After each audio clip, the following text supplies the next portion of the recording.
Hi guys, welcome back to Modern Maternity. So today I have some really big news. Oh my gosh, it's just, I'm still like in shock and basically still in disbelief. I don't know. So just to give a little backstory to some people who are new to this channel. I had my son through IVF 5 years ago. And so through our first retrieval and everything, he was my fresh transfer. We got pregnant. I had him back in November 2016. And we wanted to have another child a couple years later. We had an embryo left over. And when we transferred that actually resulted in a miscarriage. And then I did 2 more retrievals later that year. This was 2019.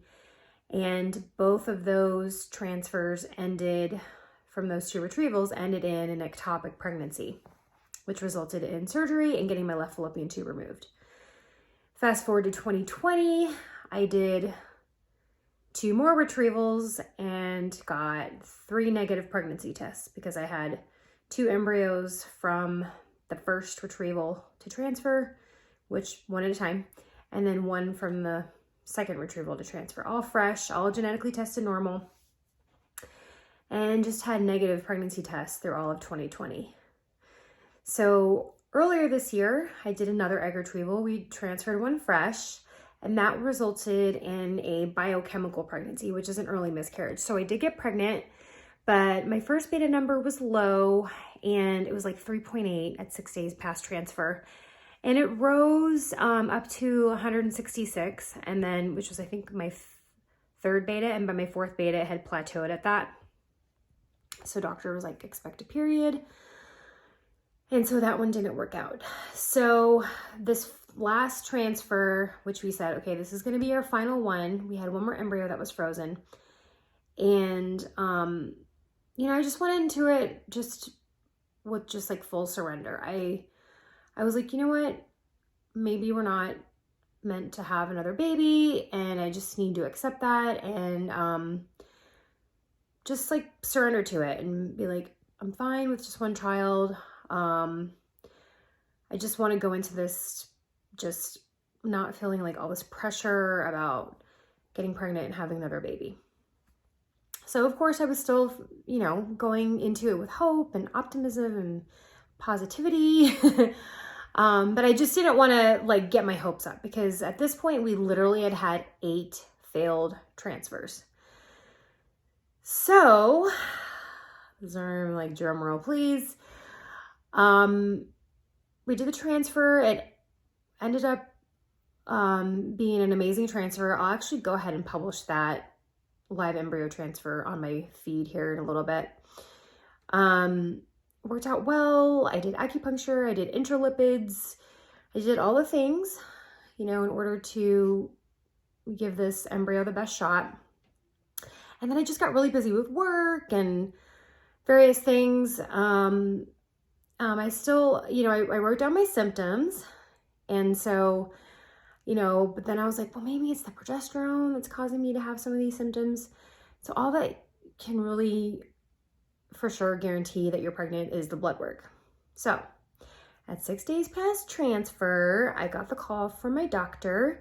I was running some errands at Target and I was like walking out of Target when he called, and he was like, your beta number, first beta result is 53.6.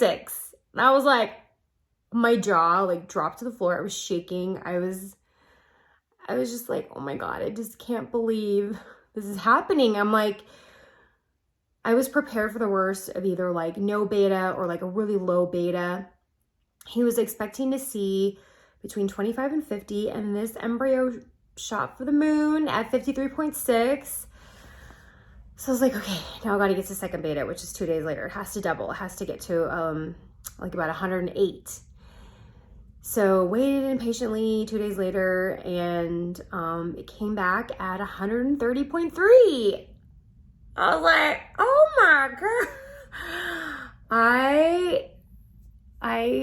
I don't even know like the emotions I've been feeling at this point, because I've gone through so much failure and so much hardship and all these surgeries and just, you know, but I never wanted to feel like I needed to give up. But on this one, I was like, you know, I'm just going to surrender to myself to whatever happens. Because at this point, my life, my family's life, it's just like, we're just subject to fate at this point. We're just subject to whatever's going to happen. We're either going to be a family of 3 or a family 4. It is what it is.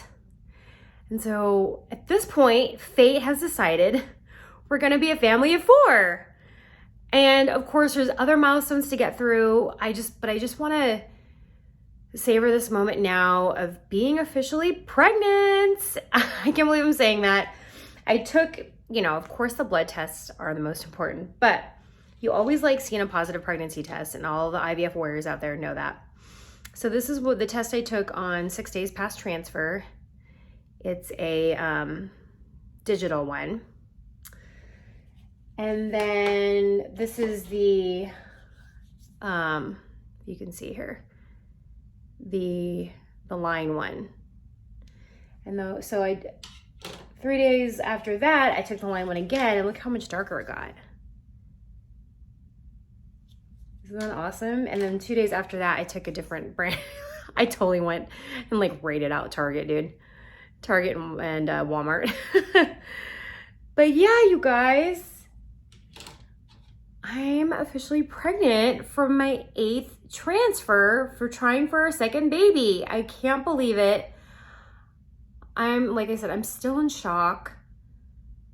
I'll do a video about my next beta, which is in like 2 days. And I'm going to be, if that comes back well, I'm bringing my intralipids. So I have one more round of intralipids to do. And then about a week after that, when I'm 5 weeks and 6 days, the doctor wants to do a first ultrasound. So typically for IVF patients, for his IVF patients, if the first 2 betas look great and they progress, they're doubling and progressing normally, he won't do a first ultrasound until 7 weeks. But because of my history with ectopics, he wants to make sure that the embryo is in the proper place. So if your beta is over 1,000, you should be able to see something on ultrasound. There should be a gestational sac in there. So he should be able to see the gestational sac in my uterus. And then the number we're looking to have in 2 days is like 1,040. So I guess technically he could do an ultrasound then, but he won't do one until a week after that. So I'm hoping we'll be able to hear the heartbeat by then. It might be still a little too soon. I have heard of girls being able to have the baby's heartbeat at like 6 weeks, 2 days. So we'll see.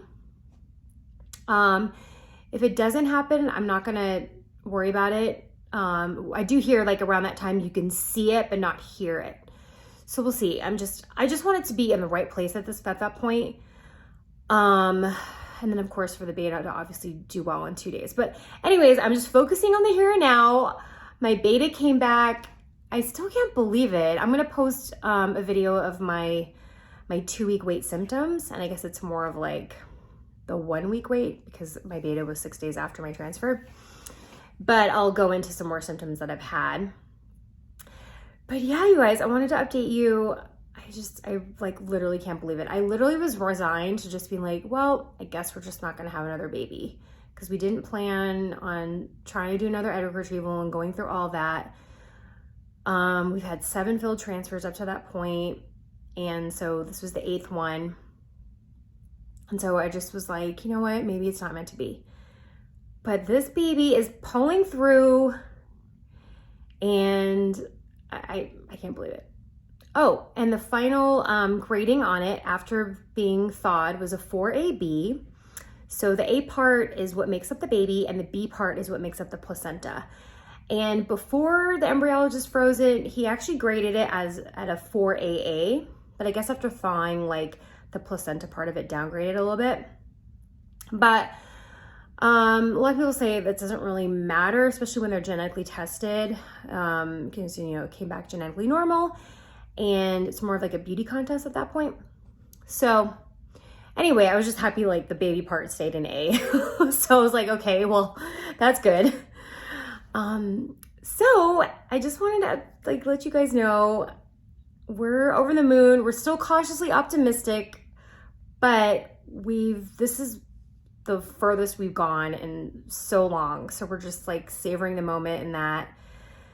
And, you know, my mom knows. We plan on telling my husband's parents later this week because we're finally going to go travel and see them. And yeah, so we're just still in shock and just kind of going with the flow. I'm like, ah! So thanks you guys so much for tuning in. If this is any kind of testimony to people who are doing IVF out there, is to literally not give up hope. Even if, let's say, you can't genetically have your own babies, there are ways of being able to do it, you know, as far as, you know, using donors and embryo donations and stuff. So don't give up. You know, your doctor knows what you've been through and what they think is best for you in order to stop being patients and start being parents. This was our final try with our own DNA. And like I said, I was just kind of resorted to just being like, well, this is it. And it actually, so far anyway, has been working. And so I have a really good feeling about this. I think the numbers are great. I feel like my left tube was the thing that was preventing those pregnancies from working out previously. So that problem is gone. I don't know. I'm just feeling really good about it. And I'm happy to get to share my story with you guys. All right. I'll talk to you guys next time and give you an update. All right. Bye now. And please subscribe and comment and follow me on Instagram under @modernmaternity. All right. Bye.